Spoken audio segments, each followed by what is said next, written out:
Ka tira, kia ora tātou. O tira tēnei rā te mihi atu kia kōtau i roto i tēnei wiki hau. O tira, ka nui ngā mihi hoki tēnei kia koutou. Tai atu ki te hungamate e kara pine nei mua i a tātou i tēnei wā. O tira haere atu rā. Ara tai no atu kia kōtau e whakarongo mai nei, tēnei rā te mihi atu kia kōtau. So, just a very quick welcome back. It is our 6th session, so we've made it whānau, and it's been absolutely amazing and brilliant, some of the kōrero that has come through in our previous 5 sessions. So, very quickly, just going to open up with karakia, and then we'll get straight into it. Ara, e toru ngā pūtake o tēnei karakia, ko te whakamoemiti, ko te pūmau, me te tono. Ara, ko wēnei hoki wētahi karakia nā te hāhiringa tū. Ara, kua muta ki ngā whakamārama i tēnei wā. He hōnore he kororia ki te atua te rungarawa he maunga rongo ki runga i te whenua he whakaaro pai ki ngā tāngata katoa āmene. E te atua e tō mātou watua, anei hoki mātou wā pononga i raro i wā manaakitanga i tēnei wā e te atua. E te atua e tō mātou watua, ka te tuku whakamoemiti atua na mātou kia koe tēnei wā, kia manaakiti ai e koe ngā pakeke, ngā kaumātua, ngā rangatahi, ngā taiohi o tira, taino atu ki ngā tamariki mokopuna. Anō e te atua ka te tuku whakamoemiti atua na mātou kia koe tēnei wā, kia manaakiti ai e koe i ngā tāngata i roto i ngā whare here, ngā whare wairangi, ngā whare hauwāra, taino atu ki ngā hōhipera. Anō e te atua tēnei rā tēnoi atu kia koe, kia arahi koe i a mātou i tēnei wā i runga i te huarahi tika, ara kia pai tā mātou haere i roto i tēnei ao huruhuri. Anō e te atua arahi koe i a mātou manaakiti ai e koe, i ngā whānau e noho ana i raro i te kapua pauri i tēnei wā, ara ngā whānau e noho ana i raro i ngā taumahatanga o tēnei ao hurihuri, anō e ngā whānau e noho ana i roto i ngā mate urutai tēnei wā. I konei nā i roto i a Aotearoa a tai atu ki tā wāhi tēnei wā e te atua. Ka whakamoemiti ka oha atu ana mātou kia koe mō mātou rā e ko pia nei te waho te raiona. Nā mau e tono mai tā wā na hera kaha i te rangi hei whakatū whira i tōna māngai. I te kēnana i hō mai nei koe o mātou tīpuna i nā rā i nā mata kororia ki tō ingoa tapu. Āmene, kia ora tātou, kia ora anō tātou. So, like I said before, welcome everybody to session 6. And we have a very special guest with us today. So we've got our Professor Margie Maaka with us today, who is our chair for this session. So yeah, we're very lucky to have Whaia with us today. So without further ado, handing over the te rākau kōrero kia koe. Kia ora. Kia ora tātou. I'm delighted to be here. Thank you very much for the invitation, Leonie. Today's discussion will include Graham and Linda, Leonie, Wetini we have here as well, and my Zoom bombing partner, Leana Wong, who would like to offer a short welcome from Hawaii. Ai, aloha mai kako, mahalo i ke ia hui ana, he papakau maka, he papakau maka. Ke lana nei ka manao, e hala ana ke ia wā pōpilikia, hoi aku kako i ka hui ana, he aloa, he alo. He kanohi ki te kanohi, hoi. No leila, mahalo ke ia hui ana ia oe me Wetini, ale kaua i hui mua, ua hui wau me oko e ae, ano leila ke lana nei ka mana o horopono ana ke ia mō mea kako ka maili oe. Aloha mai. So today's session is going to, and excuse me if you see me keep glancing to the right, because that's where all my notes are. So anyway, so today's session is looking at the place of Kaupapa Māori theory and methodology in 2020 and beyond, and the contribution it is to make to future developments for Māori and other Indigenous peoples and their visions for the future. Before I start, I would like to acknowledge and send my best wishes to the millions of people worldwide who have been impacted by the coronavirus, and I urge those of you who have not to remain safe and well. I think this is very important, especially for Indigenous peoples too, since we have, you know, our health record is so poor and we are susceptible to coronavirus, as some of the statistics are playing out. I'd also, at this stage, like to do a little shout out for my colleagues who are currently studying for their doctoral degrees at the University of Hawaii, because some of the questions that have been developed for this conversation have come from conversations that we've been having in our class. So I'm going to probably jump all over the place and let's see where this conversations take us. But I wanted to talk a little bit about the origins of Kaupapa Māori for all of you. And I know that you've talked about these in the previous conversations to a certain extent, but I want to put them in a more specific context. And this relates to my colleague, Kalikoa Ka'eo, who texted me in the weekend and said that he was rereading Steve Biko. And so it reminded me of one of his quotes where he talks about, he says, in a bid for change, we have to take off our coats, be prepared to lose our comfort and security, our jobs and positions of prestige, and our families. A struggle without causalities is no struggle. And then I'm thinking too of Gramsci's comment about if you beat your head against the brick wall and it is your head that breaks and not the wall. So I'm wondering for the three of you, Linda, Graham and Leonie, how do Biko and Gramsci's comments describe your career as Māori intellectuals, educators, researchers, movers and shakers focused on elevating the rights and health and well-being of Māori, and how does this sit within the whole philosophy of Kaupapa Māori?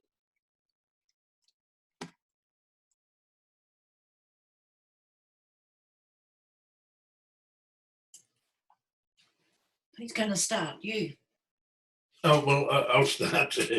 Okay, I think that for me, the work that I've done intellectually has actually come out of practice. It's come out of actually doing it.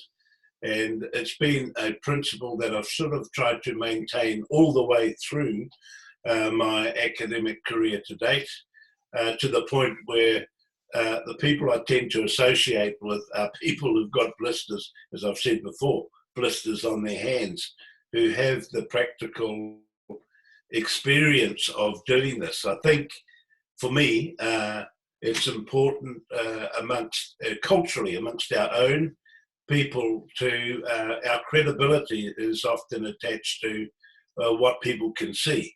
Not so much what they, because our people don't read journals and they don't read the materials that you might find more broadly within the academy. They're looking at the practical outcomes of the here and now, of what impacts their everyday lives. I think we were also fortunate in as a particular point in our history of development, that language revitalisation was on the agenda and was such a high profile task that given that supposedly Māori language was dying out and was at the very vulnerable stage of total extinction. So people were drawn to the task of revitalising and getting stuck into figuring out ways to save the language. So that's kind of motivation and behind. The practical stuff, I think, was pretty easy to unfold, and we've tried to maintain that momentum as a way to speak back to the academy. That's my view, and so not just myself but colleagues have looked at what our own people have done. So the Native Canadians, First Nations often use this phrase, that the answers are within ourselves. And in many ways, that's what Kohanga really showed us, that the answer came out of ourselves, out of our own, in the end, practical engagement, not reading about it, but actually getting up and doing it. Thank you. Can I add to that by saying the ideas of Kaupapa Māori started outside the academy, absolutely. Came out of our community, our the learnings from a range of initiatives that sort of, in the end, the crucible of kohanga reo really enhanced. And those ideas then, I think, were part of our practice and experience before we actually entered the university. And what I kind of point to at the time academically, what was happening in universities is we had Māori studies, and we even had people who taught in education. But what they were teaching really was kind of mainstream disciplinary knowledge, anthropology, linguistics, and they were really resistant to any kind of challenge around what was their theory, what was the basis of their research, what actually research were they doing, and how connected were they to the communities, because there was such a big disconnect. So we entered the university at a time when there was a big tension between our communities and what they thought our scholars were not doing enough of, which was being politically engaged in what they were doing. And so, for example, linguists at the time kohanga reo was starting, all the linguists were saying, oh, it's impossible. You cannot revitalise the language. The language is dying. And so we got no help from linguists when it came to trying to develop the language nest, because they just stood on the sideline and said it's too big a task. And then, of course, because kohanga reo involved little children, there are a whole lot of other academics who just said, oh, you know, what would little kids be able to contribute? What would this whole language nest, you know, basically it's early childhood. So that sort of crossover between the ideas in our communities and then into, I guess, Graham and I getting this opportunity in the academy to introduce those ideas and then really start to think them through what it meant academically in terms of theory and research. You know, that's, that period was really in the mid to late 1980s. Yeah, I guess Margie, I'd like to add a little bit to that, if that's all right. I'll add a little bit as well. Because I think that, you know, from the beginning, and Graham has said, it's been about Hingangaroa, having blisters on your hands, doing the work. And so in terms of, for me, for Kaupapa Māori theory, the politicalisation for me happened before I even entered into a university context. It actually began with people, and I talked earlier in the series about having arrived in Auckland, met the Hawke whānau who had led the Bastion Point movement, and within a few months realised what I had not been told. Everything I'd been denied about the history of the land, what had happened in Taranaki, what had happened to Te Reo Māori. And it's like when you open that door, you can't shut it again.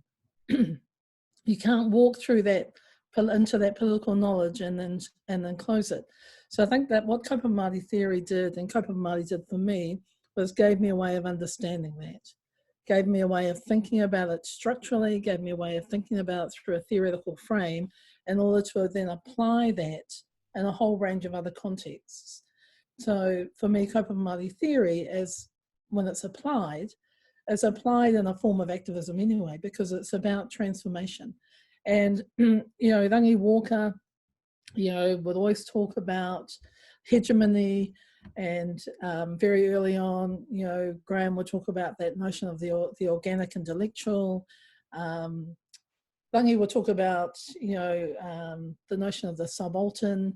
There were always these things that came about kind of grounded community activism, that when you combine that with a way of thinking structurally through a theoretical framework, then the transformation is even more multiplied. So I think that, I don't think you can do Kaupapa Māori theory if you're not living.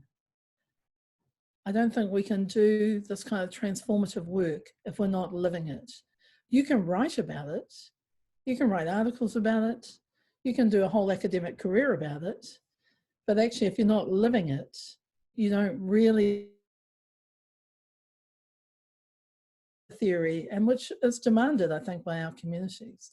So it's about being very grounded in that work, whether it be, you know, your protection of a maunga, whether it be the protection of our seas, whether it be fighting for the history of our land to be taught, whether it be about revitalising te reo Māori. For me, they're all the same thing. They're all about taking that movement toward rangatiratanga, to mana motuhake, to self-determination, the self-determination our ancestors had, that they expected for us, and that I think we have a role to continue to work toward. So, you know, both of those quotes you know, that you put to us in your question, and that way of thinking, I think, is inherent to a Kaupapa Māori framework. So I'm going to, mahalo for that. So I'm going to come back to some of the things that you've talked about, but I want to kind of push this question a little bit further and talk specifically about how you have coped. And I'm going to throw another one of Gramsci's quotes to you, where he says, "The point of modernity is to live a life without illusions while not becoming disillusioned." And so how have you girded on your amulet and spears, so to speak, to be able to continue the work that you've been doing in a context where not only do you get pushed back from non-Māori, but at times you get pushed back from Māori ourselves. So how have you, in the work that you've done, if you look back over the span of your career, how have you girded on Kaupapa Māori amulets and spears to be able to enable you to do your work? Yeah, I would say, again, the accountability is in the practice.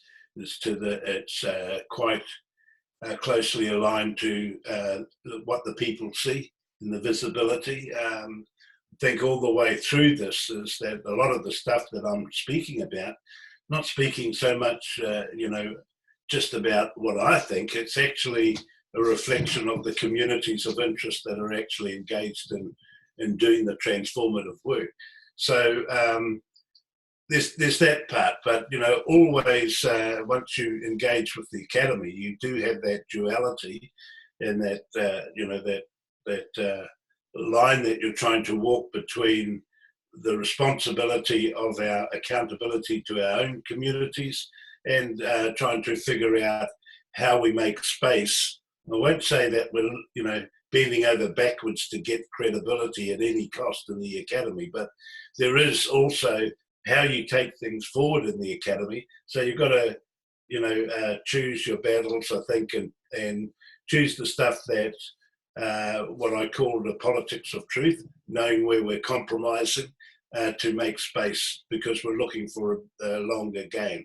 So part of it is politics of practice, you know, how we operate as academics. But I think that's what Leonie was alluding to, is that our accountability is very much sharpened by our responsibilities to our communities of interest. And and I would say that has, in a Kaupapa Māori framing, that's always driven us first.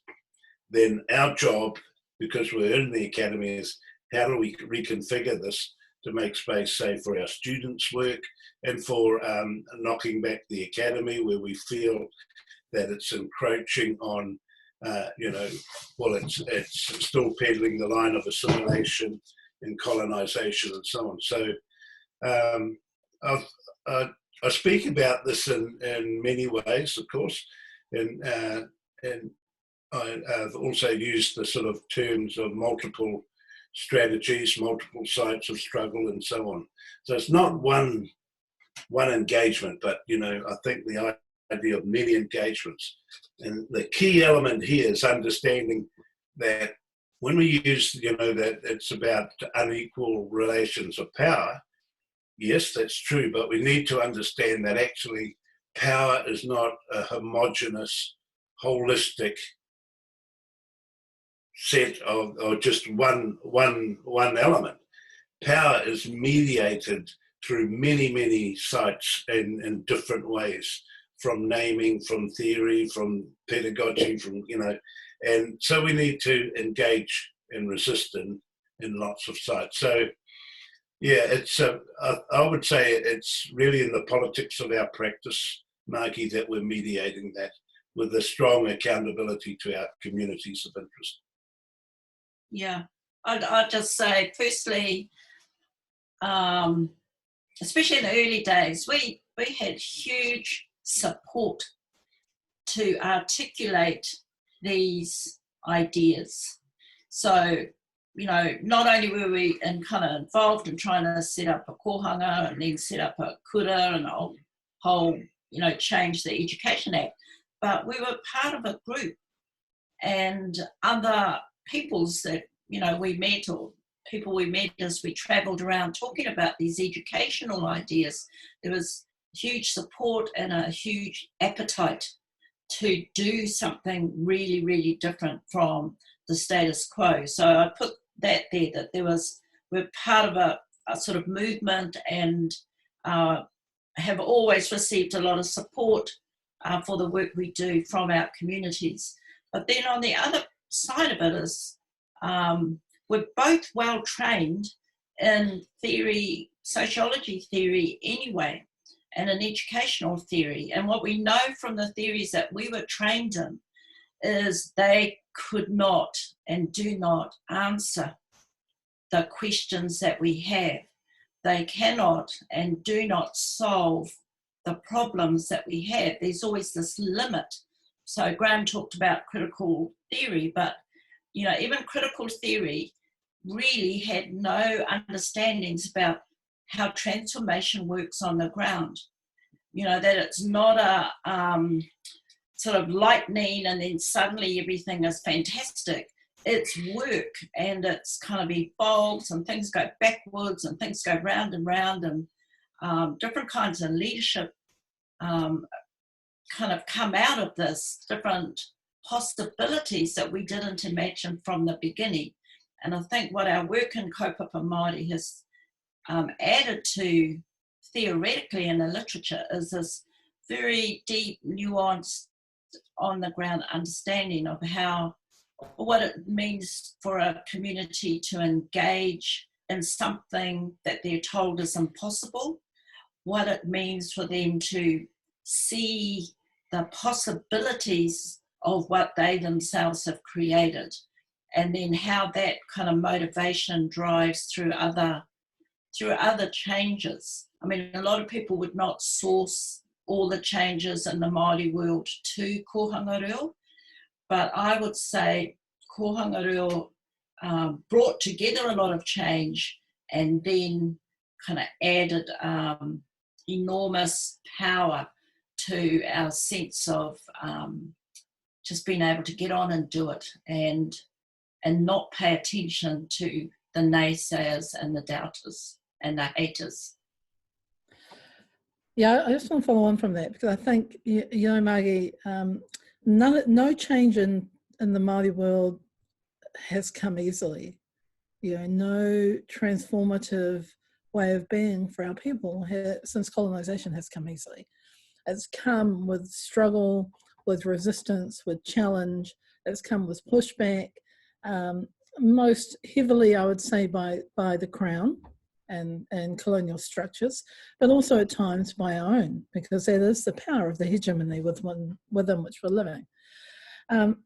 So, I think that, both Linda and Graham's points around, in the practice we do it. It's in the practice that we make these transformative shifts, and we do it irrespective, I think, of the kinds of things that are coming back at you. So when we look at all of the land struggles of the 70s and 80s, the land struggles there were entirely pushing back against the Crown, pushing back often about your own people. Bastion Point's a really good example of the way in which Ngāti Whātua fought not only the Crown, but also had to fight members of their own people. The same within Taranaki, within Waitara, same thing. And so, kohanga reo, when the petition was done, which Linda and Graham have both talked about, the Māori language petition earlier, when Hana Te Hemera took that petition, there are a lot of Māori who didn't think that petition should go ahead. So with often, what I feel like is that often people that are in these movement spaces are almost 5 or 10 years ahead theoretically and in the thinking. And Graham talks about the 80s as a revolution of the mind, as a revolution of thinking. And I think we're still in that space. We're still revolutionizing our thinking. And so nothing has ever come easily in terms of change, in terms of the theoretical ways that we think about things. I agree entirely. Critical theory has its place as a hohaere, we'd say, as a companion theory that can be an ally.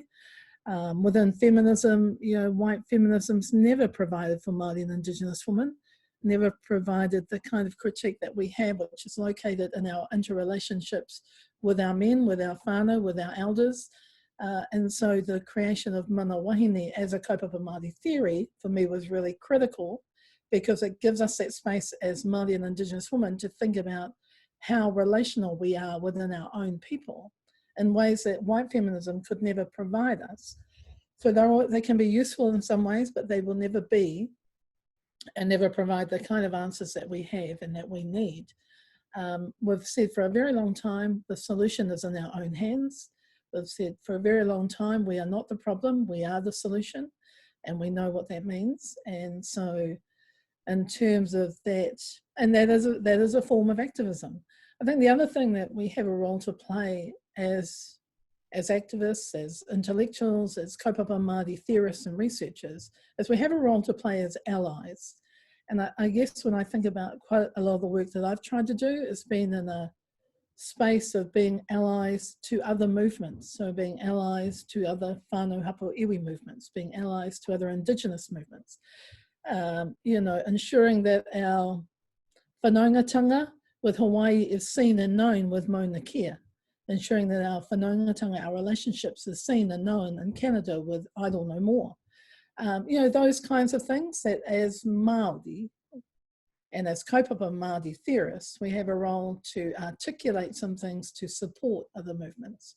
So not only being necessarily activists in our own, but support those people that are leading movements. So one thing I think I've come to know in the last 30 years is never to leave our people that are putting their neck out there alone.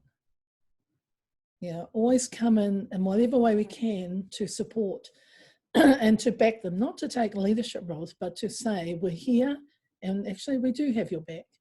And then for Hawaii, Māori are here, and as your relations, we will always have your back around Mauna Kea and around the relationship we have.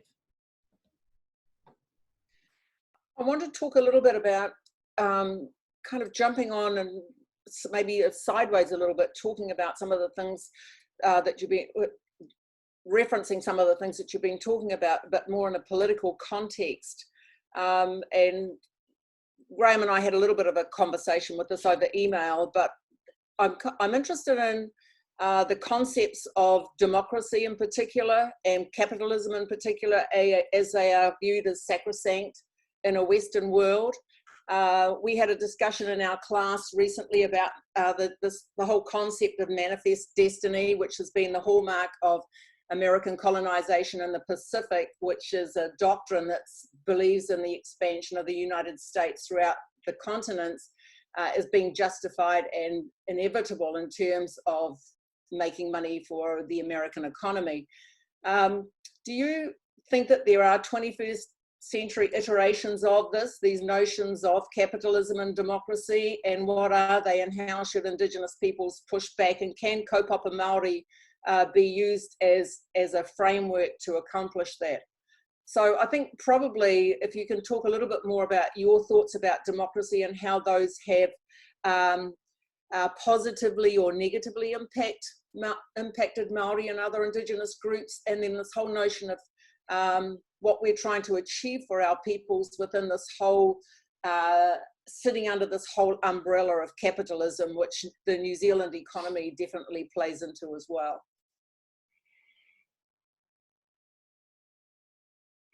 Someone else want to take the first? Do you want to answer this, Leonie? I'm happy to go, but it's You're deferring, Graham. That's unusual. I was waiting for Graham to expand a little bit more on democracy and the notion of the new formations of colonisation, really. I mean, you know, we know that democracy is an imported structure that does very little to serve our interests as Indigenous people, and that, you know, since the kind of imposition of colonial parliaments and colonial systems here, they've just really been to reproduce the same, I want to say white supremacist frameworks, really, which is the same as capitalism. And I think that what we're seeing, particularly at the moment, so I'm not sure if you're aware, Margie, but today is the day when they announce here whether we move from level 4 to level 3. And and there have been a lot of Māori leading discussions around the kind of national Māori pandemic response in terms of what has been happening for us. But definitely in the last couple of days, we're seeing much more of a move to the kind of consideration around economics here, and the way in which the economic structure is going to be re-kicked, economics going to be reopened as such after the kind of lockdown. And in watching those conversations, what we see again is that, you know, that privileging of capitalist framework, that privileging of a return. People say we're not returning to the normal, but actually we are returning to their normal, because we're still in a colonial framework, we're still in a context of, you know, dominant controls in terms of the Crown. So we are returning to their normal. Their normal is going to look more, will look different to them, but I think at the end of the day for us it's not going to look any different, because it's still going to be fundamentally the same structure of capitalist frameworks that we've been living under for the last 200 years. And so when Graham talks about the new formations of colonisation through neoliberalism, through the kind of Trumpism, you know, we have to wonder what kind of new order is going to come to play with this new economics when they reopen that. But when we think about our people, this whole idea of reopening to enable the economy to kickstart is potentially a death knell for our people, but potentially has a whole lot of other implications for our people. Because we know that once we go into a position, if we get into a position of community transmission in the Māori community, we are in major trouble. We're in major trouble in terms of the well-being of our people, because we know, as you said at the beginning, it is within Māori and Pacific Nations people here in Aotearoa, and the elderly, of which we have a huge elderly grouping, that we will be most impacted. And so this whole debate around well-being and economics continues to make invisible that kind of context of what it means to be Māori and Pacific in this country, and the privileging of reopening the economic system over and above the potential for what could happen to our people. So I think that in terms of where we're going now, it will be interesting to see how that plays out today. But I think that we have a whole lot of other considerations we have to think about. Unemployment, we know for Māori, will go through the roof. We know that it is in those job spaces where Māori are least likely to be secure. We already know that at the moment that family violence is escalating. We also know that the services being provided don't provide for us in the so-called democratic system of providing social services. So I think there's just multiple layers of issues that have been, I remember someone earlier on saying the pandemic doesn't cause these inequities, but the pandemic is revealing them. But they're actually not revealing them to us, because we've seen them for 200 years, but they're revealing them to them. Whether they actually do anything, post the pandemic is another story. But I think for us to continue to participate in a system that doesn't work for us, as an issue, I think we have a potential for a wake-up call. We have a potential for doing things differently. I know Linda's been writing and posting and asking questions around how we do things differently in a more Kaupapa Māori way, how do we do food sovereignty in a more Kaupapa Māori way. So I think that our iwi organisations as well, and the Māori provider organisations, we need to be thinking differently. It's interesting, Leonie, that you brought this conversation back into the current pandemic, because we've been, as you know, that Trump has incited riot in people in different states against their governors, and primarily Democratic governors. But it's interesting, if we're watching on television, the profile of those demonstrators, and typically they are gun-toting, Confederate flag-waving white people. And then you juxtapose that image with the conversation that was held the other night with several African-American celebrities who were talking about the statistics on African-Americans and Hispanics and others from underserved groups that are through the roof in comparison in terms of infection and death. So, you know, the whole pandemic sits within this interesting political commentary, I think, that's quite critical. And you're right, we know that these disparities have existed, but this whole pandemic is actually accentuating those more. And there's a question, once I hear from Linda and Graham, there's a question that I would like to ask about that. Yeah. Oh, so Linda would like to say something. Yeah, Leonie, I think that idea of opening up the system and will cause a return to normal is a really interesting point that you're making. Basically, normal has been the pandemic situation for Native peoples for many years. That's normal. You know, and so people who want to return to normal, they don't. We've been erased. They don't even think about that. You know. I was going to just say that the pandemic has caused, I think, a crisis of capitalism. That I've often said that we need to be tuned in to the interface between economic exploitation and cultural oppression, and I think this what we're seeing unfolding is exposing that kind of the necessity for that kind of view and critique. But you know, when you think about capitalism as just being a big triangle it's a hierarchy of wealth. That the very top end of the hierarchy, the top 3%, have more than 50% of the wealth. That the top end of it is very pink, as opposed to brown. Then you can see the failings, if you like, of the basis of capitalism.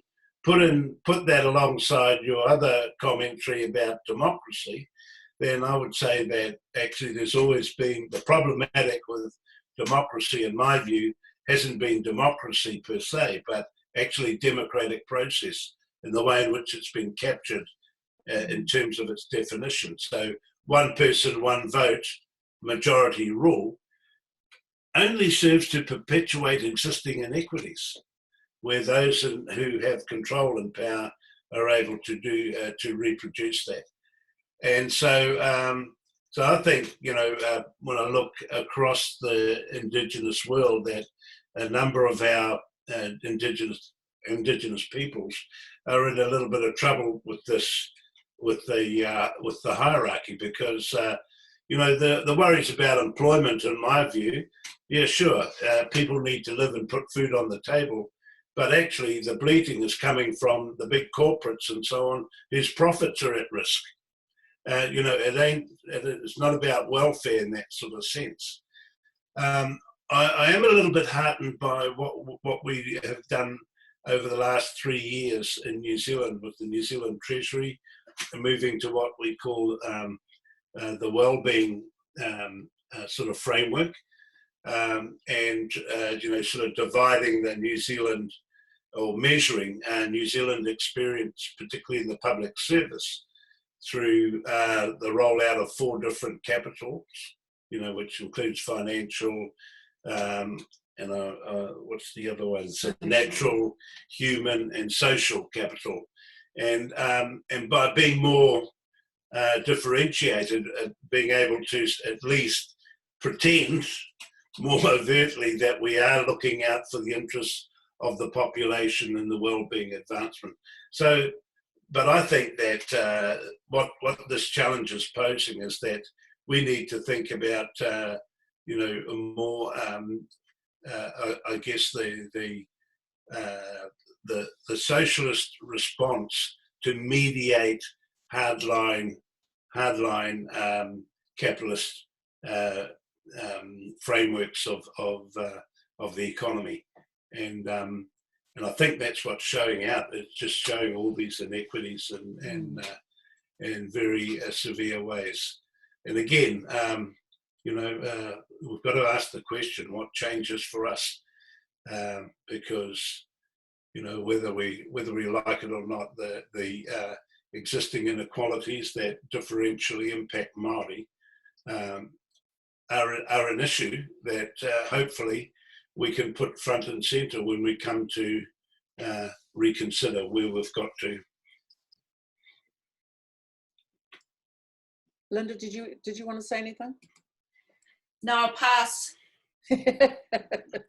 So I'm going to see. I just wanted to, May, just add in terms of the Treasury's wellbeing framework with economic capital, human capital, and social capital. The key thing they miss, even though they use Te Reo Māori in their framework, is cultural capital. Cultural capital. And they miss the political analysis of what is cultural capital and the way in which cultural capital within a hierarchy of what culture counts has a huge impact on our capacity to function as Indigenous people. And so even just that fundamental analysis of what is cultural capital and how it's played out, the kinds of symbolic violence, those kind of, and this is all education theory, right? This is all, think about the other frameworks of theoretical understandings that we bring alongside our Indigenous theories, is that within that cultural capital, they still assume the dominance, the superiority, and the validity and legitimacy of white cultural capital, of Pākehā Western cultural capital. And where we see it playing out at the moment, and it's just driving me crazy, it's in the statistics way that the Ministry of Health are talking about statistics. They have all of these, so it took a number of weeks and a number of people asking, including the Māori Pandemic Group, and the Māori data sovereignty groups, around where are the Māori statistics. We had none for weeks. We had no Pacific statistics for weeks. What we had was that we had a whole range of gender and age stats. When we got the ethnicity statistics, we can begin to see what's happening for our people, but they don't have Pākehā as a ethnic framework. They're called European or other.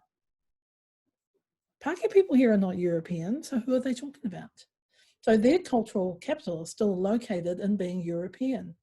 So, for me, that's a move back, 50 years. But it was also a reflection of where agencies are at the moment. So, Leonie, I was going to ask this later, but I'll segue into this since you've raised it. But there are government departments and agencies saying that Kaupapa Māori research in a project, they often ask researchers to, they say that they value this, but then when the reports are written, they take out the sections on rangatiratanga, or they ask to tone down the voices of Māori participants and so on. What experiences, you've talked a little bit about this, are you able to elaborate on this further? Well, I know Linda's had experiences of having her reports toned down and voices from ministries. From my experience, I guess at the moment, I've been thinking quite a lot about the way in which government agencies and ministries in particular are leading out, they're saying that they can lead out Kaupapa Māori research from within their ministries. And so we've been approached, quite recently on a number of occasions by both non-Māori and Māori in ministries coming and saying, we're doing Kaupapa Māori research on this topic in the ministry and we'd like your input.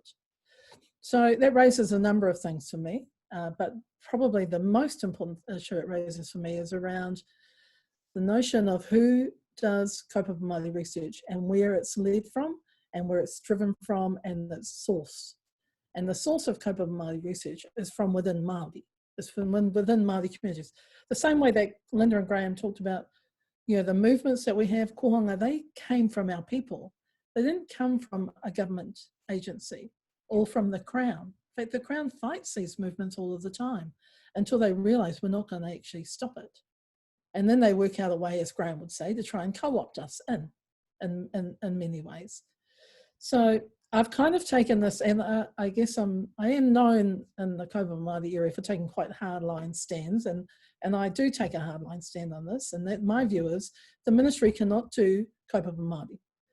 The ministry cannot do, no government ministry or government agency can do Kaupapa Māori theory or research. Why? Because one of the fundamental principles of Kaupapa Māori theory is tino rangatiratanga, and that's the self-determination sovereignty principle. Tino rangatiratanga can only be defined by Māori. So any agency or government ministry that is operating in that space is actually operating from the role of kāwanatanga, the governance role, not from a tino rangatiratanga space. So at the moment, I'm saying quite directly now to government agencies, you can't do Kaupapa Māori research that is sourced from your government agency. The only way you can even be involved in that is if the community you're working from sources it and they lead it and it's their questions and they define it. You can fund it and you can support it in that way, but you can't lead it. Why? Because you are kāwanatanga. You are the government. You are the Crown. You are not rangatiratanga. You are not Māori. You are not of our community. So that's kind of around the general way. But in terms of other areas of research, we've had, you know, numerous times when we've been asked to tone it down, been asked to not challenge the ministry or the agencies in particular ways within reports. And so what I've come to understand is that often people will ask for Kaupapa Māori, but they don't really know what that means, ministries or agencies, because they don't really know that actually Kaupapa Māori requires us to directly critique and challenge their fundamental being as a ministry, because they've come out of a colonial context. So in terms of those, so I've for a number of years, I've moved away from evaluations, and I've been quite surprised that probably in the past 6 months, 3 or 4 ministries have asked whether I would be involved in them. I mean, that surprises me because I have a very clear position on it. But I think that Linda and Graham probably both have good examples of the kind of, when Graham talks about we have to have a cultural and a structural analysis within our work, they go side by side. Often what people want to drop off is the structural bit.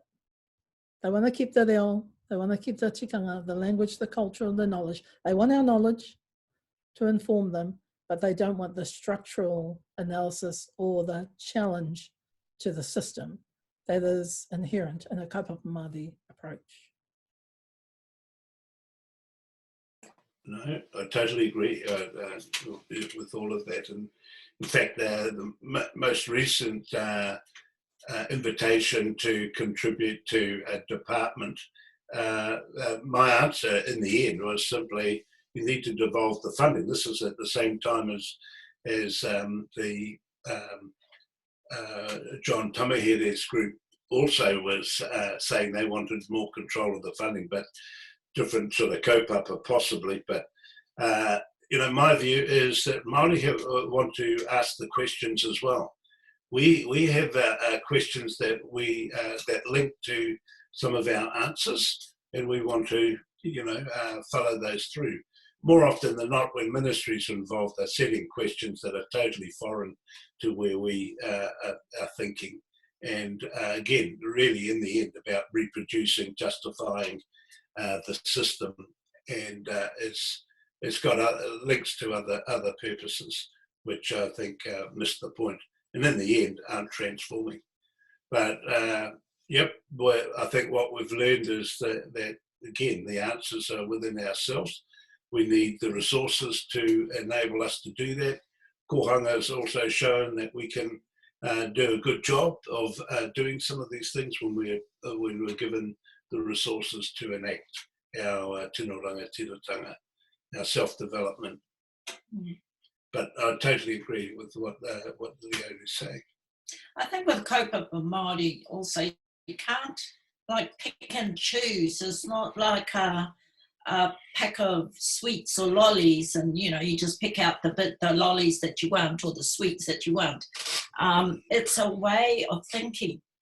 It's a way of thinking, and it's an approach to any particular issue. It has, you know, this component of being deeply critical about what is the kaupapa that's on the table.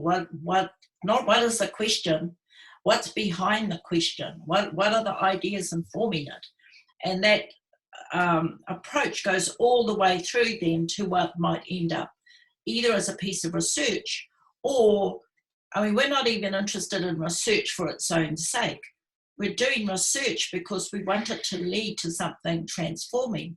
So you've got to think through this kaupapa lens about where is the transformational opportunity or possibilities in any particular piece of research. So often, you know, Crown government research that's commissioned, it assumes an answer already, and it already puts constraints on what the possible answers might be. So it's extremely kind of limited and constrained in what they really imagine. And the other thing which I love about our people, I love about Māori and Indigenous peoples anyway, is it doesn't matter what the government think the answer is. They have an answer that's so out of the box that no one knows what to do with it. You know, it's like, oh, that was not the answer. We were like, can you come up with a different answer, like one we can actually deal with? Because I think our people are creative and are not trying to solve just one problem. And that's the issue with the government more broadly, is it's very siloed, so they want one answer to one problem. But our problems that we experience in an everyday space are multiple problems. And we can't afford to have one solution for this problem, which is contradicted by the one solution for that problem. You know, we do have to think broadly about what's the best approach to solving these multiple issues. And that accounts for why I think Māori and Indigenous peoples more broadly think more holistically and have frameworks which, you know, everywhere you look, we've all got frameworks for how do we address it in terms of whānau or families, individuals, communities, how do we do it spiritually, environmentally, socially, educationally, because we need more holistic solutions that make sense in our lives. I think a really good example of that, probably most recently, was the issue around the Ministry of Children, or Ministry for Children, which they call He Oranga Tamariki, which is not a name that we use because that infers the well-being of our children, and that ministry is not about the well-being of our children. It's about the removal and incarceration of our children. But, you know, as that has been really challenged in the past 12 months in particular and longer, you know, it's been challenged based on a really deep knowledge that our people have around how we know we can do these things. And they're not new. I mean, Te Rangiho Puʻao Te Atatu report in the 1980s said exactly the same things that we're saying now, you know, 20, 30 years later. But when the Crown and when the ministry says, well, what do we need to do? And the answer from Māori is dismantle it. They go, oh, no, that's not the answer we want. And then they come back, what do we need to do? And the answer remains the same. Dismantle it. Take it apart. Return it to our people. We've got all these processes we've had since 1980s. Puʻao Te Atatu, mātua whāngai, caring for our own children. Putting in processes of supporting grandparents raising grandchildren. You know, putting in kaupapa Māori-based ways of thinking about raising children. Returning our people to states of modiora or well-being where we actually have access to the knowledge we need to understand the relationship to our children. All those cultural, social, political things we need to do, you know, that ministry and the government as a whole, they've been ignoring that for over 30 years. But for 30 years, our answer to that question has never changed. So, Leonie, well, actually, this is for all of you. We've talked a lot about governmental structures that are problematic, and within that, there's powerful individuals as well who are problematic as well.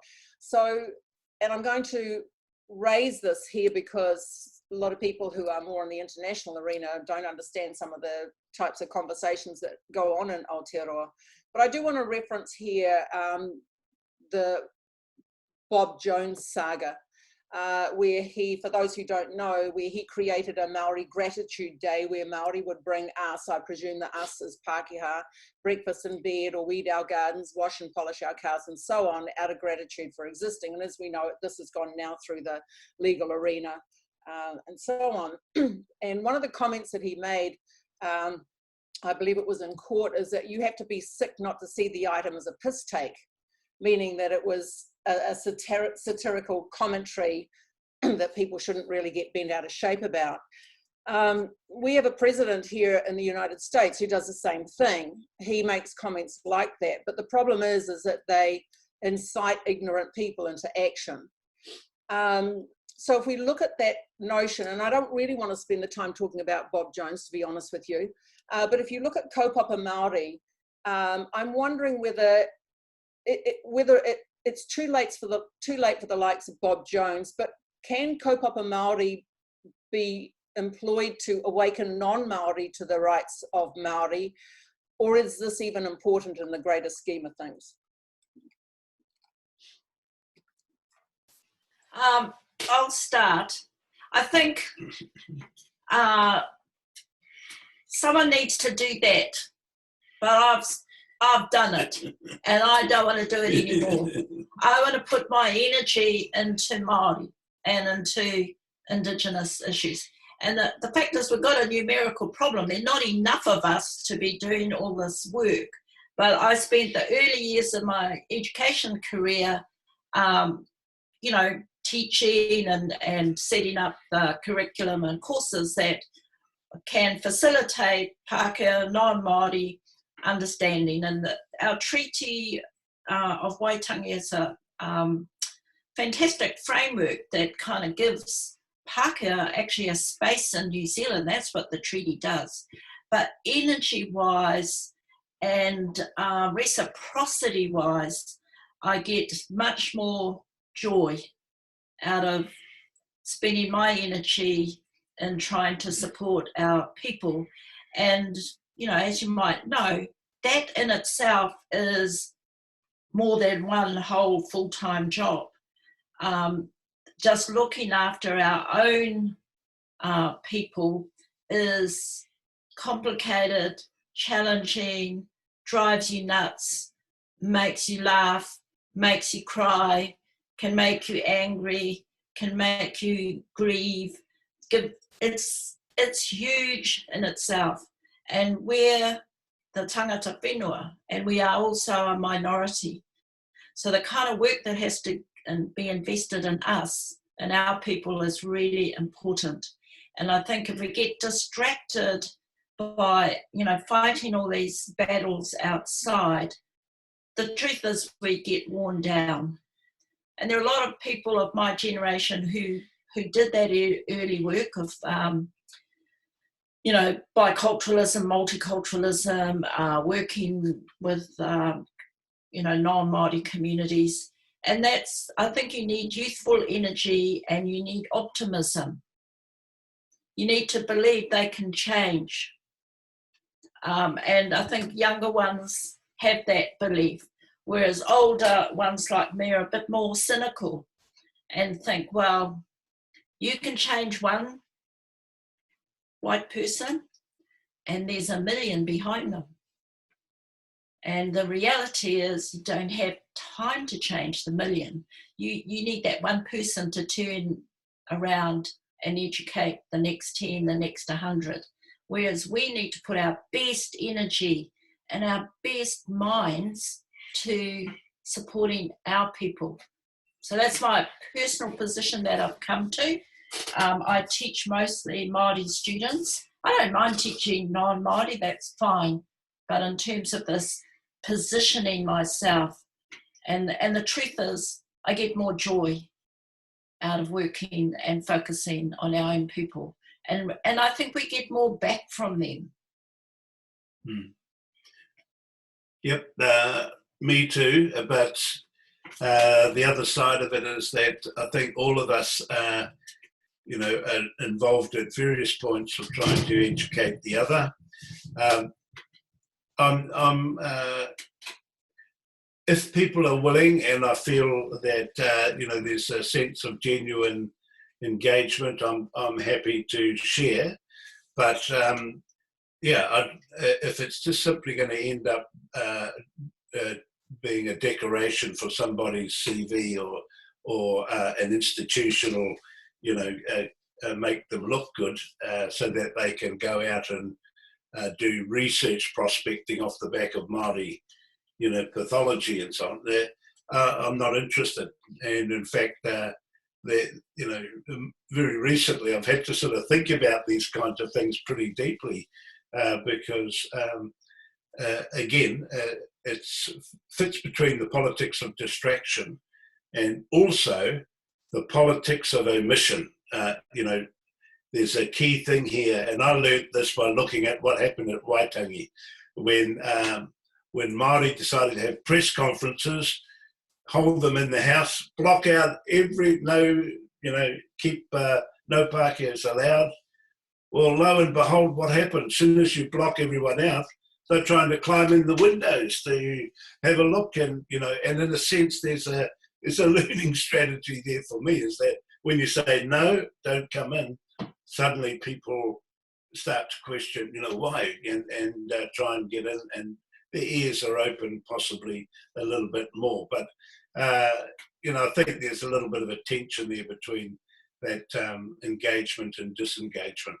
So, but I would want to say that I think that in the end, we need to look after ourselves first, because no one else can do it. This is the lesson of Kōrero, that we did it ourselves, and you know, and I'll reinforce the point that Leonie made earlier, is that the revolution of Kōrero wasn't so much the wonderful struggles in each of the little community sites in the Kōrero and the language development and so on. The revolution that occurred was in our heads up here, around the whole idea that we could make change and we could do it ourselves. That's the revolution that's occurred, and that's really what we're spreading more broadly through a Kaupapa Māori approach, is that we can do it, and let's get up and do it. And we've got our own knowledge and our own ways of doing things that are also valid and legitimate. I mean, I think that, you know, even though we're a minority, by virtue of population as an Indigenous nation, we do have a higher percentage, right, of population in our country. So we do have an advantage in that often that other Indigenous nations don't have, who may be less than 1% of their population. But I think that, you know, from the very beginning, we've welcomed Pākehā people onto our land. We cared for Pākehā people. We wrote a treaty, you know, we signed a treaty that acknowledged their position here. And so I think that our tupuna always acknowledged a role in Manaaki tangata, which included those people who came later. And I think Linda's right. You know, the treaty is, you know, the baseline document for that relationship between Māori and the Crown, or Pākehā more generally. I also think there are it's multiply layered as well. I don't work with Pākehā. I only work with Māori and other Indigenous nations, including Pacific nations. And that's a deliberate choice, because I think we need to be, as Linda and Graham have both said, we need to be putting our energy in the place where it's going to have most benefit for our people. which is about supporting our own developments. Having said that, every Māori development that happens, Pākehās end up benefiting from. Even with, so from bilingual schools to kohanga reo, the challenge to the education system that Māori did saw a significant change in the education system for many others, including Pākehā. The challenge to examinations, to School C, to the way in which national exams were streamed, the way in which they, you know, worked against Māori, the challenge to that saw a major change in the system that then has benefited every child in the education system. So we push out front, we make these changes because we know they need to be made, and we know that when you make changes that benefit Māori, they end up benefiting everybody. The push for Māori language has benefited everybody in this country. And you know what's really clear in this pandemic time is that we're seeing more Māori language being used on mainstream television than we ever have. Every person is saying, how is your whānau? Every ad is saying, kia kaha Aotearoa. You know, everything. We never saw those even a month ago. We see the Prime Minister, the Director General of Health coming to the podium to do the daily updates.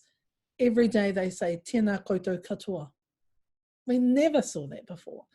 So what is that? Well, there's a huge shift happening because of what we've done. So I think that everything we do as Māori and Indigenous people, when we make change for the well-being of people, our people, it creates change for the well-being of all other vulnerable, their term, people in their context. So in this time where iwi are giving out packages to our elders, to kuia and karaua, so they're delivering, every iwi is delivering wellbeing packages. The Crown's not doing that. Every iwi is doing that in their own communities. But they're also delivering them to elderly Pākehā people in their communities that they know. So we're always, I think that we are great hosts as tangata whenua. We are really good hosts, and we manaaki and we care for people in our land, and we always have from the beginning. What we don't have is that we have a lot of people who are not good guests. And so I think with Pākehā, it's about taking what Linda was saying, that individual, having that individual person, Pākehā person, turn around and then move and work with the other million Pākehā people. That's what we need. And they need to, because they're here as manuhiri, whether they like it or not. They are manuhiri, they are guests who have arrived on our land. They need to be, so this is a kind of something we've been talking quite a lot about. They need to be good guests. They need to be good manuhiri. And we do have individual Pākehā people who are out front challenging racism, who are out front challenging disparities.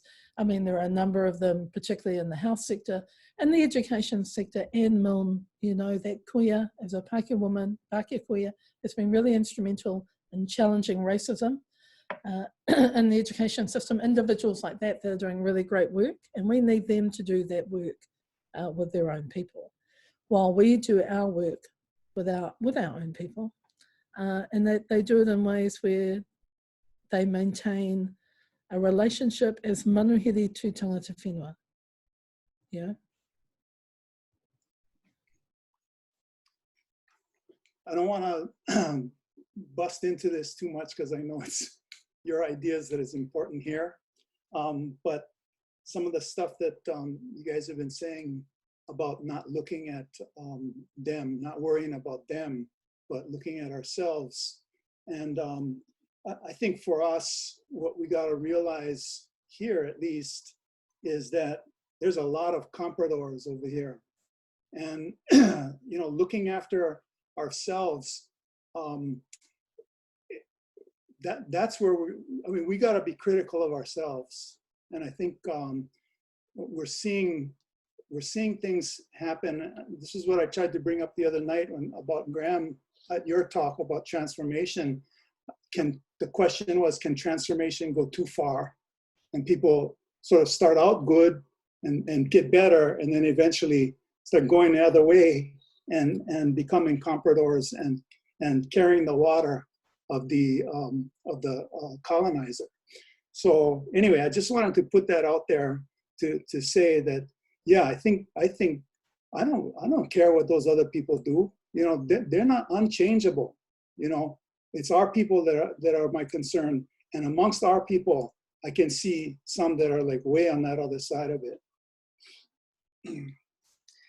You know, people complain, and I'm just going to end on this note, because I want to talk more specifically about Kaupapa Māori and research. But people complain about Trump and his presidency. But one of the things that I think has come out of his presidency that is really interesting and informative is that it's given all the racists the permission to out themselves. And we get to see where they are and what their work is and what they're doing. And even though, as you were saying, you know, we don't put our energies into trying to change that mindset, because I think you're right, a lot of that is unchangeable. It allows us to see where they're at. And I think that helps us in the work that we do too. I want to switch now, but talking to, and I'm doing this on behalf of my doctoral students, talking about this whole notion of Kaupapa Māori and research. Linda, in your book, and I don't know how many times I've printed this out and given it to doctoral and master's students, but you talk about the importance of asking specific questions to tease out the power structures in a research project. And I'll read them through. Some I've modified, I think, one of them, but I'll read them through so people who are listening know what we're talking about. So the questions that you say that every good Maori or Indigenous researcher should ask are questions, the following questions: who defined the research problem? For whom is the study worthy or relevant? What knowledge will the community gain from the study? What knowledge will the researcher gain from the study? What are some of the likely positive outcomes from the study? What are some possible negative outcomes from the study? How can the negative outcomes be eliminated? To whom is the researcher accountable? And what processes are in place to support the researched, and the researcher? I'd like to hear from all of you a little bit on how you have conceptualized, conducted, and disseminated your research because I know all of you embrace these questions and have thought about these questions as you conceptualize, conduct, and disseminate your research. But I'd like to hear from you some of your thoughts on this.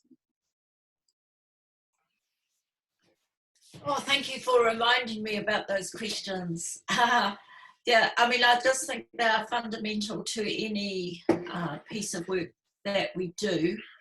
I don't think it means you run out the door and, you know, ask the first 10 Māori you see whether this is going to benefit them. It is completely grounded in the notion that you remain connected into communities, that you're not sitting in the sort of ivory tower, if you like, dreaming them up without any knowledge or networks or experiences inside our own communities.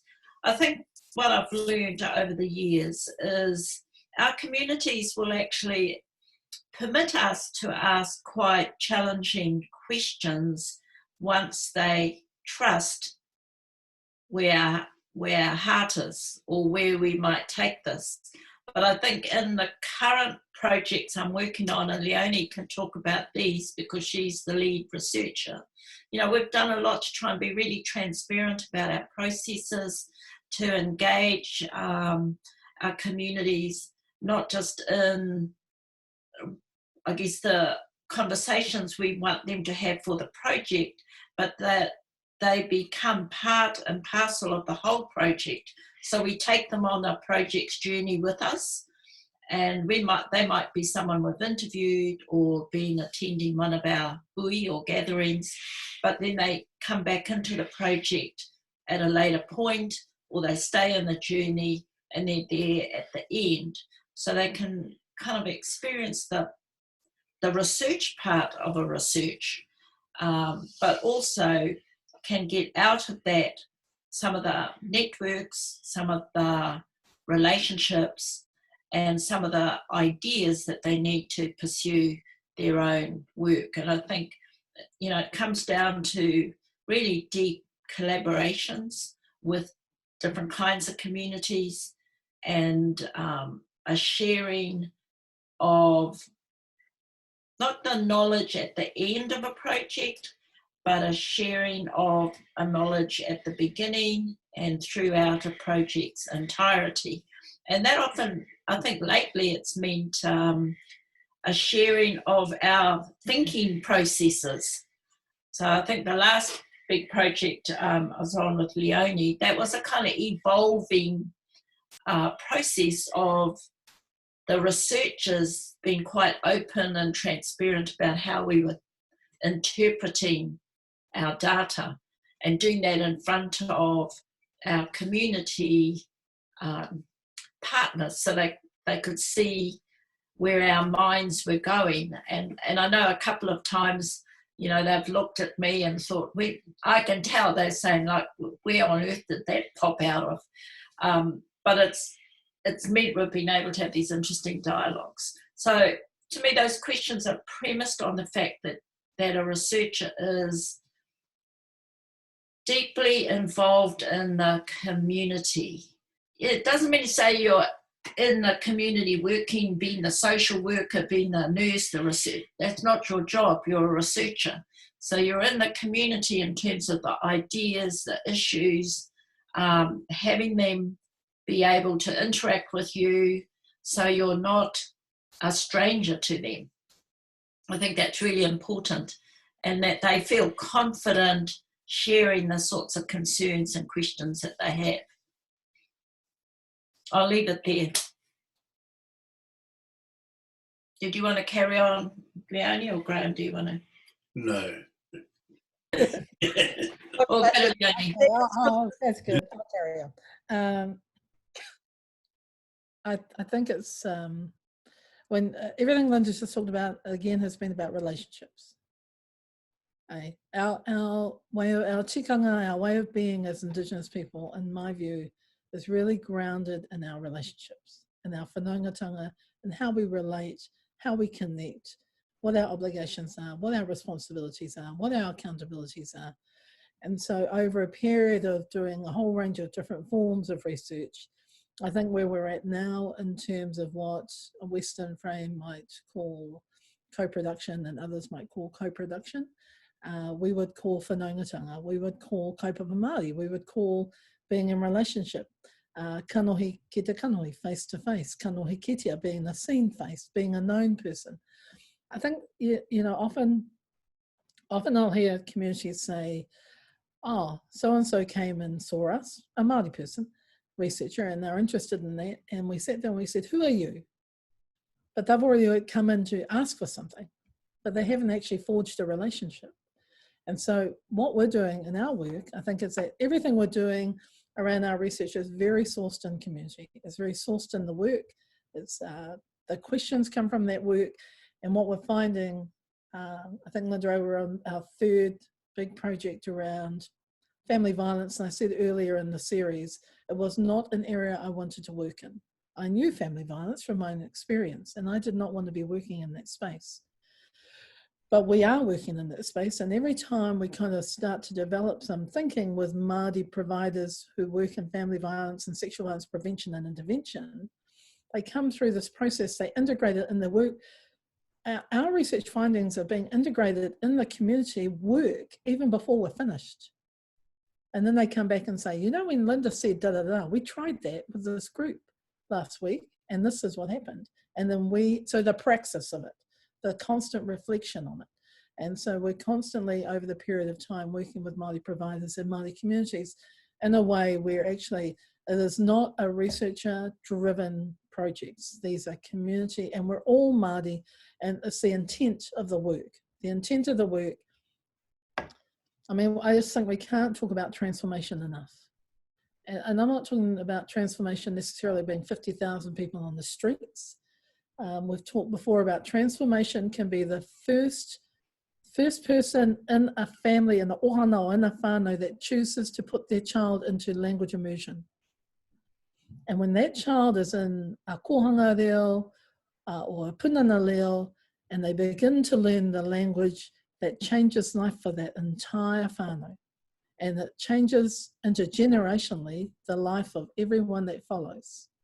So that one act, which seems like a small act, but as we know is a huge act, has intergenerational change.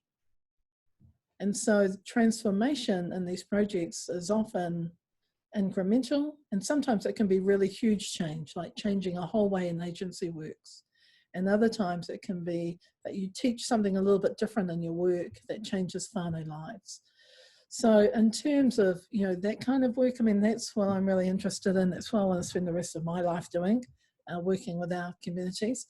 But I think it's also been really clear that when we're working in a role as a researcher, i.e. we're working alongside community and practitioners in their work, that we have a particular job to do, because we're trained as particular kinds of researchers, and they are trained at people at the practice end.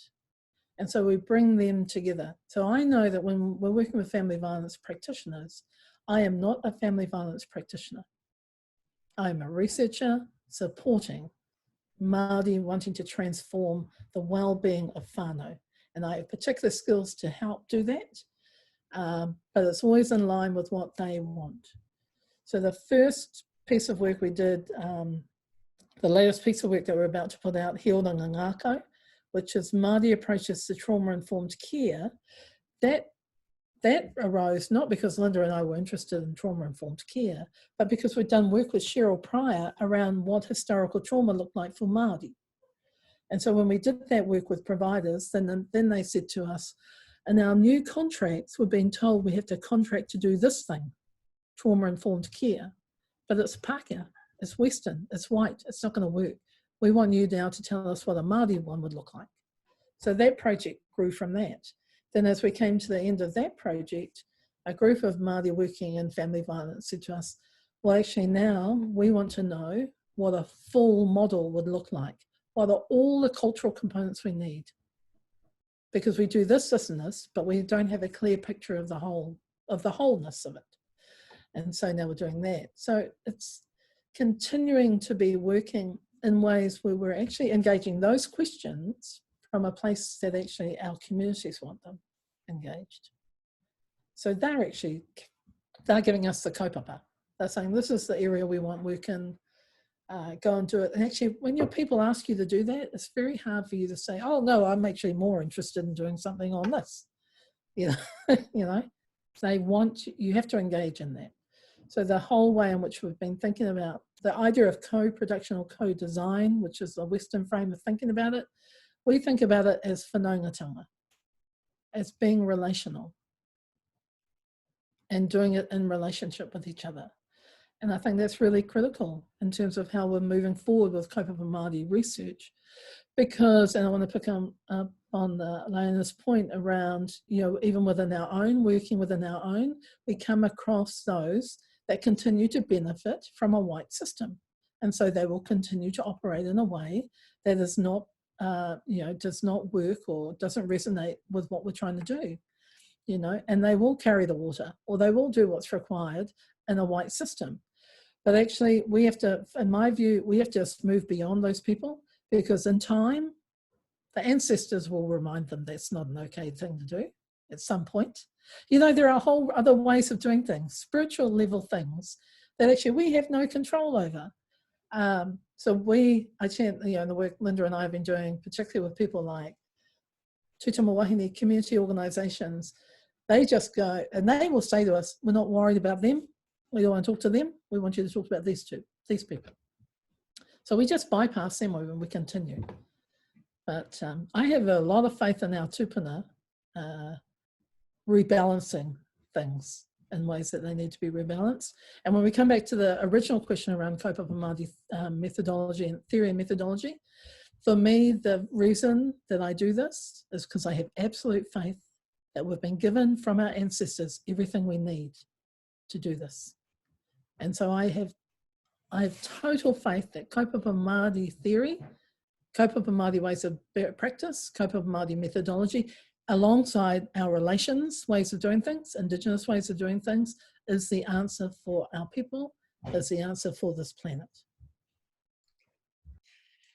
Oh, lots to think about. I'm noticing the time.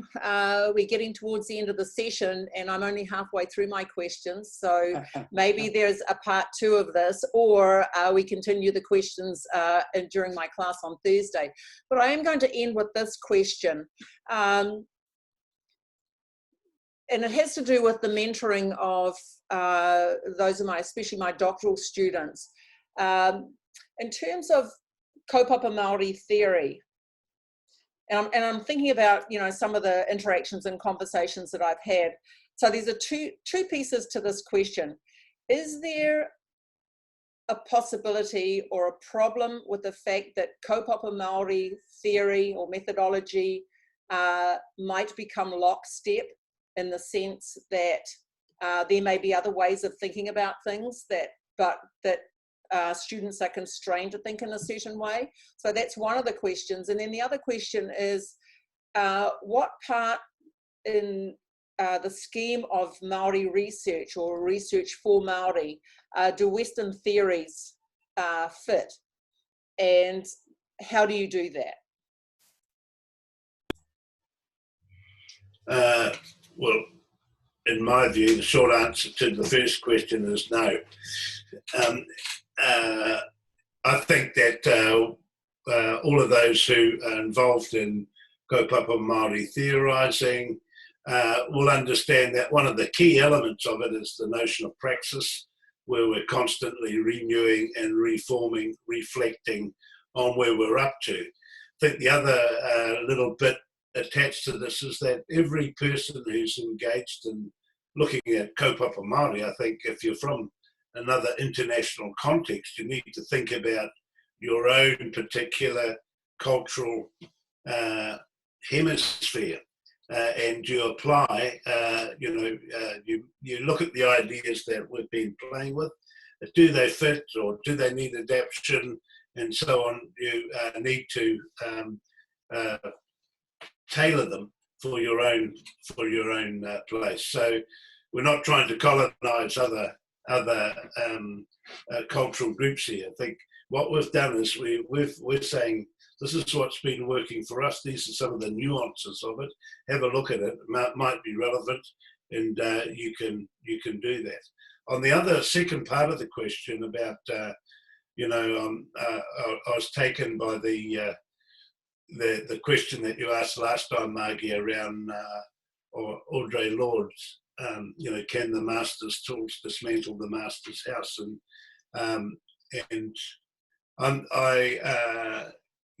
Very much of that's been my approach with critical theory theorists, is to find the best tools that can do the job. But as I say, and I've been at pains to point out almost every time, is that one half of the job is about the structural critical analysis component. The other part is about self-development of our own cultural well-being around our language, knowledge, culture, identity.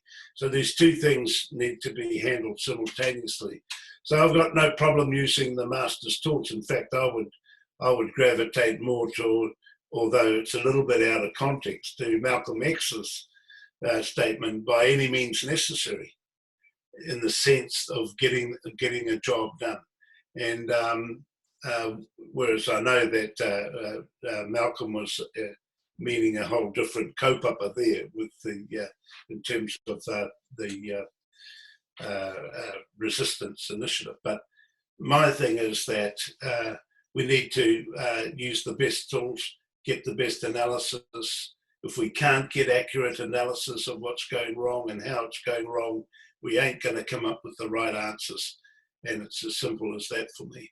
So, and then, so again, going back to a conversation that we had earlier on around, the role of Pākehās and so on in our self-development movement.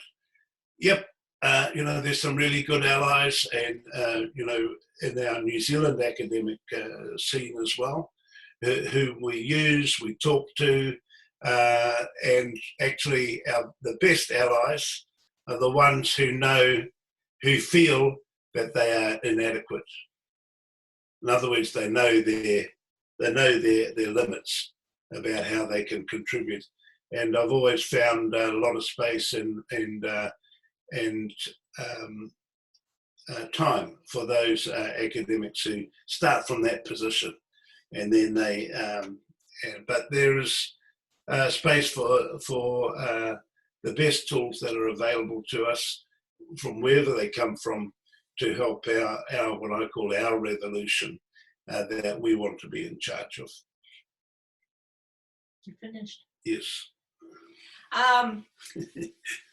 See, I read widely. I read Māori, Indigenous and non-Indigenous authors all the time, always looking. I don't think it's a Kaupapa Māori framework that limits us. I think individuals are limited by not being theoretically open and thinking things through.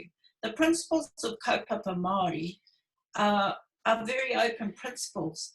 I mean, if you're not doing research that ultimately is the well-being of Māori or Indigenous people, Transforming, yeah. Then why are you doing it? You know, if you're not doing research of Māori people that does not support their language, knowledge and culture, then why are you doing it? I mean, I think the basic principles of Kaupapa Māori are actually very open. What gets constrained and what often gets locked down is if people get too fixated on a particular way. And you will notice the way we've spoken about Kaupapa Māori, the way we write about it, is in this sense of kind of openness, I think, about what is it we're trying to achieve, and then looking at all the different pathways for getting there. I think our starting point is different. We're not doing research to save our people, and a lot of non-Indigenous research that's looking at Indigenous communities is driven by these different motivations. They want to save us from ourselves. Well, that's not our stance. All right, our stance is we want to support the well-being of our whānau hapu iwi. We want to support their aspirations. We want to support their language and culture. So if you have different intentions and motivations than those, well, you probably won't find much hope in Kaupapa Māori. But I don't think if your intentions are not those big intentions, then the question is, why would you be doing research anyway? You know, because I mean, all researchers who, well, I'd say most researchers, whether you're in Kaupapa Māori or not, are wanting to do good. You're wanting to improve. You're wanting to do better.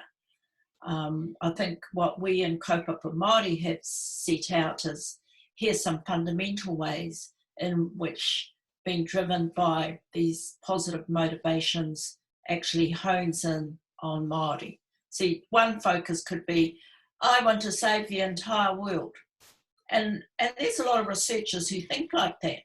Well, we know trying to save the entire world will probably mean you're not going to save Māori. We know that from all the generic stuff. Look at what's going on with the pandemic. We would say, start with Māori. If you want to save the world, start by loving Māori and looking at how you support Māori. If we can do that, we've got a long way. We've gone a long way to trying to look after others and look after the world. Okay, so just to add a little bit onto that, Kaupapa Māori theory and methodology, in my view, is one articulation of a political, cultural, transformative Indigenous theory. And as Linda said, you know, the principles in Kaupapa Māori are wide enough. I've always found them wide enough to drive a truck through. And if you can't see that, then you're really not you're not thinking deeply enough about what those principles mean. What does tino rangatiratanga mean? Where is it sourced from? How did our tupuna even agree to having that term in the treaty? Why did we do that? Why did we, how do we think about autonomy? How do we think about being self-determining? Now, I mean, just that one principle, you can write an entire PhD, and people do, an entire PhD on that one principle, let alone how you might enact it or apply it or practice it in your lives. So I think Kaupapa Māori theory has always been about being broad enough to enable a whole lot of other conversations to take place.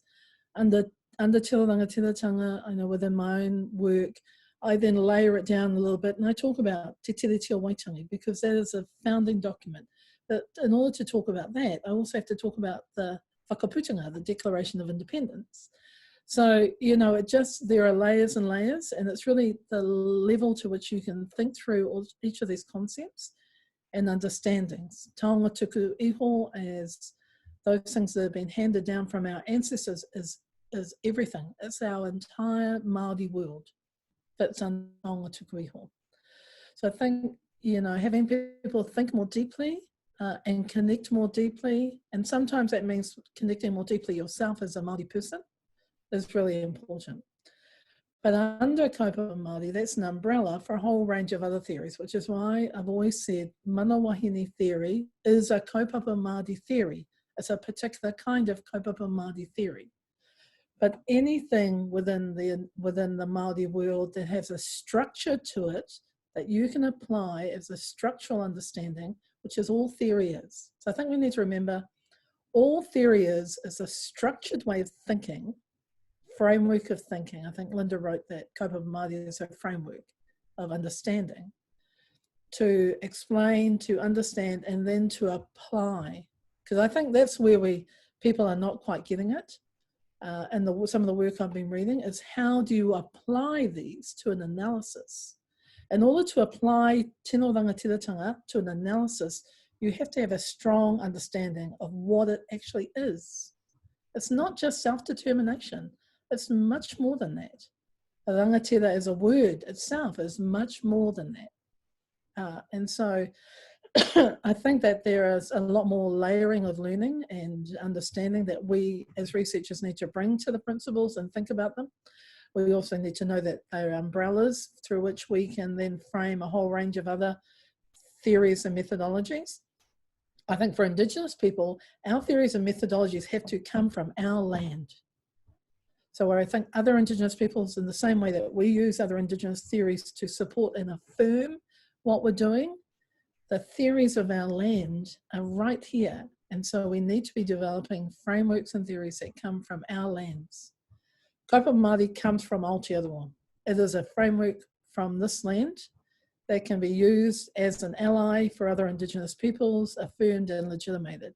But they shouldn't. I also think Kaupapa Māori should not be explaining what a Hawaiian experience is, but can affirm a Hawaiian theoretical framework, the same way the Hawaiian experiences can't explain a Māori experience, you know, except for in those spaces, say, of navigation where our ancestors moved between the islands. I mean, we haven't really even thought about how do we develop theories that are actually across Indigenous nations, because when we think through the Pacific, there are theories of navigation that all of our ancestors did that create a whole other body. So I've always thought, why we don't need to think about there being one theory. Pākehās don't ever think about having to have one theory. They think they can have millions of theories, and we can have millions of theories as well. So in terms of that frame, I think we are in a space where we need to be thinking, what is a porphyry? So what is that engagement theory? What is a karakia theory in terms of how we think about the care and well-being spiritually of our people? What is that theory? What is a whakapapa theory, a cultural template for lineage? What is that theory? Because they're all structured. They can all be applied. We can think about relationships in those. We can think about obligations in those. We can think about accountabilities. We can think about connection to land, connection to maunga, all those things that are a part of just our genealogical cultural lineage frameworks. So that's kind of on that. And so I think it's really kind of, so what's the answer to your question, Margie? No, it's the same as Graham. That's a long-winded no. Kaupapa Māori does not lock down the opportunity for more development. In fact, it opened it up. that was the whole idea of it, right? Was to open a space. In terms of the Western theories, I've always seen Western theories as being useful to critique Western things. Western theories, strong Western theories of capitalism should critique Western capitalism, but strong Western theories of capitalism should not be critiquing Te Ao Māori because they don't resonate. So that's where, whether it's the master's tools or whether it's the critical tools within, you know, within that house that critique that house, they can do that. But they can't tell us what we need to know about ourselves. So yeah, I'll apply critical theory to colonialism, I'll apply critical theory to capitalism, I'll apply critical theory to patriarchy, but I certainly won't use white feminism to talk about what mana wahine is, because it just can't do that. It can only critique its own whiteness, the framework of its own whiteness. So, but then any Western theory, in my view, that we use as Indigenous people must be a good companion, a good ally to our theory. So if we're using Western theories that are deficit-based, that is not a good ally to our theories. That is, so if we think about Taina Pōhai's terms, ho haere and ho mahi. Ho haere, the companion, the close companion you journey with, ho mahi, the close person that you work with. So Western theories I've thought about in terms of ho haere, but I actually think they're probably more ho mahi. They're workers that can ally with you. And I think probably ho haere or whānau relationships are more about Indigenous theories that can walk alongside Kaupapa Māori theory. So what I've seen in some of my experience of with not only PhDs but in Māori research spaces is that people will say we're taking a Kaupapa Māori approach, but as Linda said, the intent is actually not there, the transformative intent. And so, and you often see it because they rush off and do some kind of quantitative framework that doesn't even connect to the methodology they're talking about. Or they'll say, I'm doing a Kaupapa Māori approach, this is taonga tuku iho, and then they do a narrative theory when we have pūrākau. We have our own storytelling theories. So I think that we always have to be reflective, think about the theories we're using, think about the origins of the Western theories we're using, because some Western theories that people use have their origins in white supremacism, and we should not be using those theories because they're actually a hōrere. They're like an enemy theory.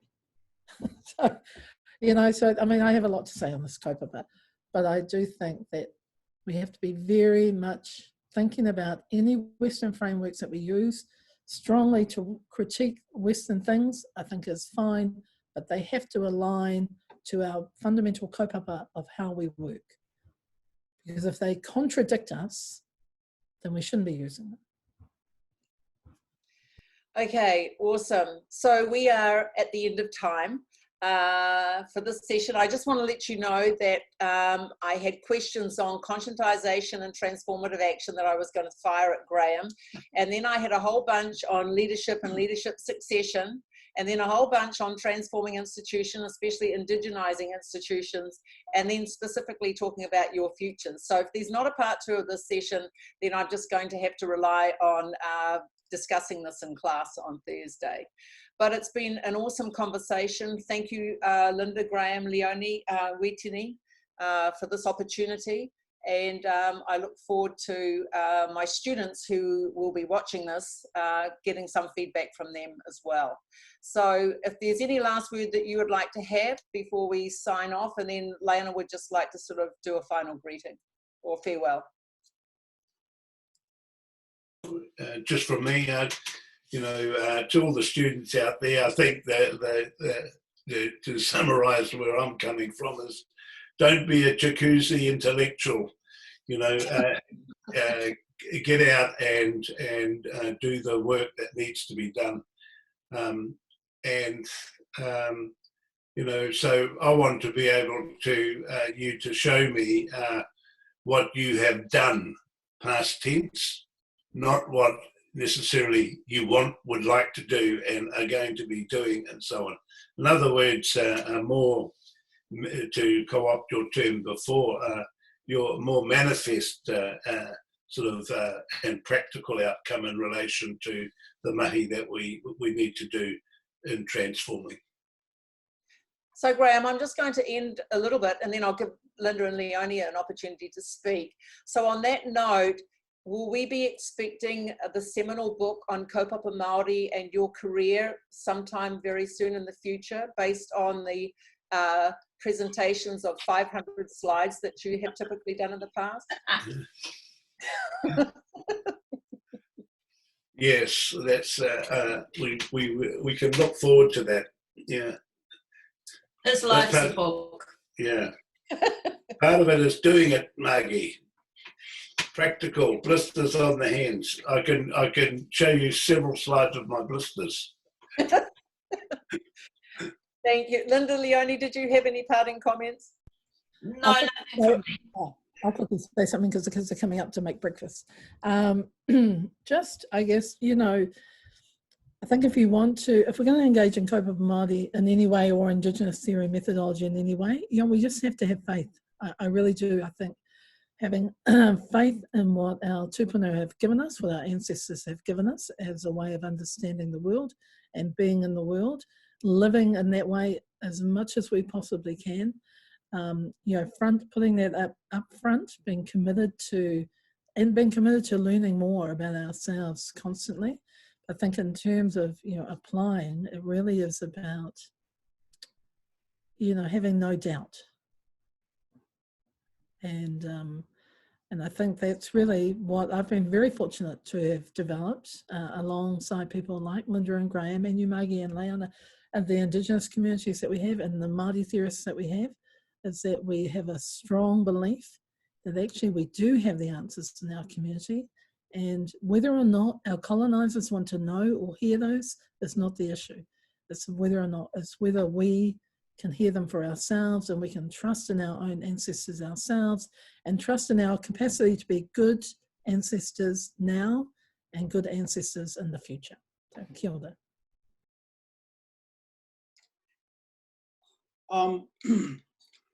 Yeah, aloha ho me kako. Ke mahalo kune maua o Margie ia o ko ka ho manao nui ana mai ke ia mauni nau. He kokua nui ke ia mako ka hoike aku a hoike mai ina ike ka ko maupopo ana ua o ko aka poe Māori, ua o ko aka poe Hawaii, a ua o ko hoi ka poe oiwi o ka honua nei.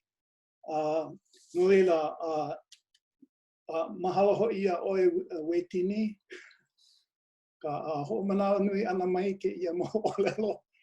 No leila, malama pono o ko, a hui ho kako, a hui ho ai hoi he alo a he alo.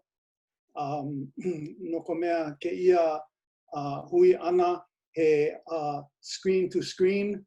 A ole hiki ke honi. Hongi. A hui ho kako.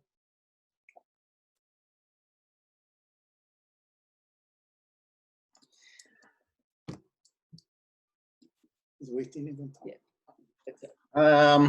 Anō, kia ora tātou, kia ora. I'm just going to keep them very, very brief and keep it very quick because, like Leonie said, the kid's going to have breakfast and it's nearly lunchtime. And I've got another zui that I've got to be on in a couple of minutes. However, just a huge thank you, Margie, me te hoa I tō taha tai atu kia kōtau, e te pāpā, e te whai ārawa, tai atu kia koe, Leonie, kānui te mihi hoki tēnei kia kōtau, he mihi aroha, he mihi maioha hoki tēnei kia kōtau I tēnei wā. So, I runga I tērā, me whakakapi hoki tā tātou nei kōrero I tēnei wā mai wētahi karakia. Ara kua mutakinga whakamārama I tēnei wā. I te tīmatanga te kupu ko te ātua no tāua kupu te tīmatanga nānanga mea katoa I hanga ka hore tētahi mea e kore te hango o ngā mea hanga e ia. Ia te ora ko te ora te māramatanga mō ngā tāngata katoa I roto I te pauri, te māramatanga e whitsi ana he oi ki hai mau I te pauri. Kia tata mai rā koe I hua kia mātou I tēnei rā, hei arahi koe I a mātou I tuaranga tonutanga. Hei a whina heitia ki a mātou I roto I ngā tini pūtanga kētanga ngā tini pāheketanga o tēnei ao kroria ki tō ingoa tapu. Āmene. Kia ora tātou. Kia ora.